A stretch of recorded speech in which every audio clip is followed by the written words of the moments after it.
Hello friends, आज मैं आपके साथ इकोनॉमिक्स का एक और टॉपिक लेके आया हूँ। टॉपिक का नाम है changes in income and balance of payment adjustment. Income के चेंज होने से, डोमेस्टिक लेवल पे अगर इनकम चेंज होती है तो उसके चेंज होने से बैलेंस ऑफ पेमेंट पे क्या असर पड़ता है, ये मैं आपको इस जो वीडियो में बताऊंगा।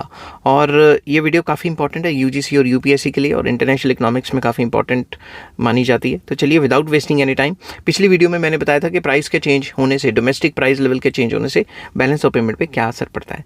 Just as the exchange rate and price changes can influence the balance of payment situation of a country, the variations in income too can affect balance of payment disequilibrium in a very significant way. जिस तरीके से मैंने पिछले videos में आपको समझाया है कि एक्सचेंज रेट के चेंज होने से भी बैलेंस ऑफ पेमेंट में एडजस्टमेंट आती है, प्राइस लेवल के चेंज होने से भी आती है, इस वीडियो में मैं बताऊंगा कि इनकम लेवल के चेंज होने से भी बैलेंस ऑफ पेमेंट में जो डिसइक्विलिब्रियम है उसमें हम सिग्निफिकेंट तरीके से चेंज कर सकते हैं। किस तरीके से? गिवन डोमेस्टिक प्राइस लेवल, इसमें हम एज्यूम मान के चल रहे हैं कि एक्सचेंज रेट गिवन है और प्राइस लेवल गिवन है। Higher incomes at home tends to raise the imports. अगर हमारी डोमेस्टिक लेवल पे इनकम बहुत बढ़ जाती है तो हम इम्पोर्टेड सामान खरीदना शुरू कर देंगे, while the higher incomes abroad result in an increase in the volume of exports of a country. अगर किसी और कंट्री की इनकम बढ़ जाती है तो हमारे कंट्री के एक्सपोर्ट्स बढ़ जाएंगे, क्योंकि उनको तो सामान खरीदना ही। दस an improvement in balance of payment deficit can be affected either through a contraction in domestic income or an expansion in income in foreign countries।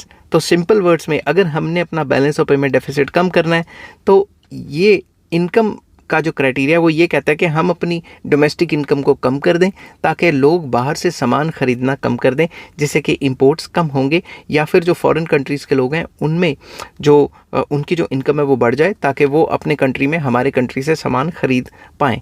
मतलब उनके लिए तो इम्पोर्ट करना हो गया ना, ठीक है। In an open economic system the income expenditure identity can be stated as के income is identical to consumption in domestic जो goods, consumption of domestic goods हो गया, plus investment in domestic area हो गया, और ये एक्सपोर्ट्स हो गए, exports in domestic, exports of domestic country, ठीक है। ये इक्वेशन 1 दे दी।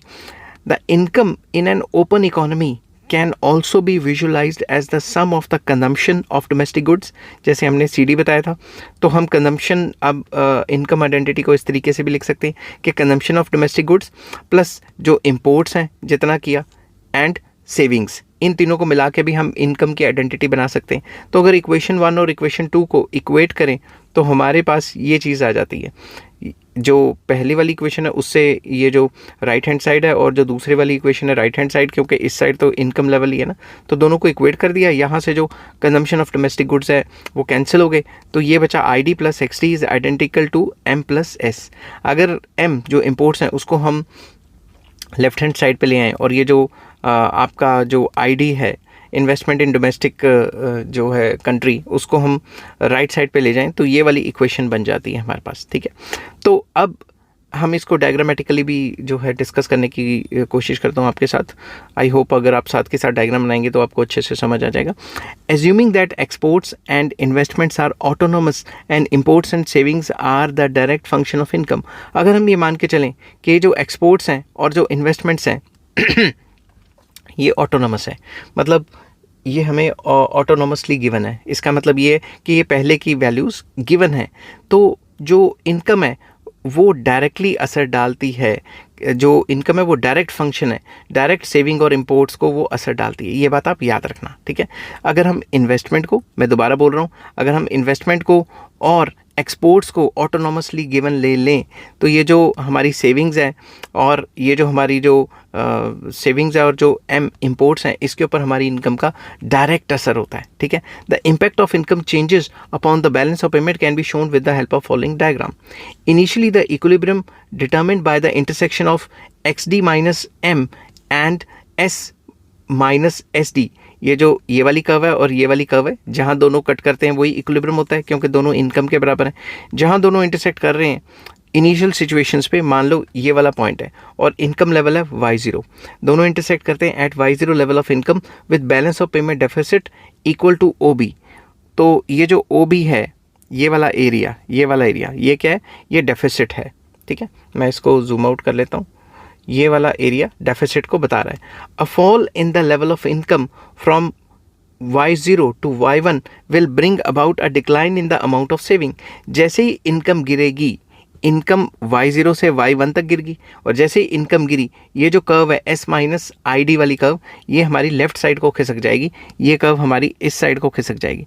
ठीक है, तो जब ये इस साइड पे खिसक गई तो नया इक्विलिब्रियम जो इस कर्व को और इस कर्व के बीच में बन रहा है, ये वाला s minus I D dash curve के बीच में, वो बन रहा है y1। तो इनकम के गिरने से हमारे जो एक्सपोर्ट्स हैं वो तो जो है उस पर तो कोई असर नहीं आया, मगर जो हमारे जो इंपोर्ट्स हैं वो गिर गए। और जैसे इंपोर्ट्स गिरे हैं और इंपोर्ट्स के गिरने से और सेविंग के कम होने से ये जो कर्व है ये लेफ़्ट साइड को शिफ्ट होती है, और ये XD माइनस M कर्व को y1 पे इंटरसेक्ट करती है, जो हमें बताता है कि बैलेंस ऑफ पेमेंट जो डेफिसिट है वो ख़त्म हो गया अब। ठीक है, क्योंकि ये पूरा लाइन ऑफ ओरिजिन पे इंटरसेक्ट कर रहा है। Consequently S minus I D function will shift to the left and equilibrium between XD minus M and SD minus I D dash takes place at y1 level of, जैसे कि मैंने आपको बताया कि y1 लेवल ऑफ जो है y1 level पे cut रहा है, which is lower level of income, जो कि इनकम लेवल पहले जो था वो y0 था, अब इनकम लेवल y1 हो गया, जिसकी वजह से इंपोर्ट्स कम हो जाएंगे। तो इससे क्या होगा, where the payment deficit has completely disappeared, जो बैलेंस ऑफ पेमेंट की जो डेफिसिट था वो कम्प्लीटली डिसअपीयर हो गया, ऐसा इस मॉडल का मानना है। ठीक है, अब कम्प्लीटली डिसअपीयर होता है, रियल सिचुएशंस में अलग जो है कॉन्सिक्वेंसेज होते हैं।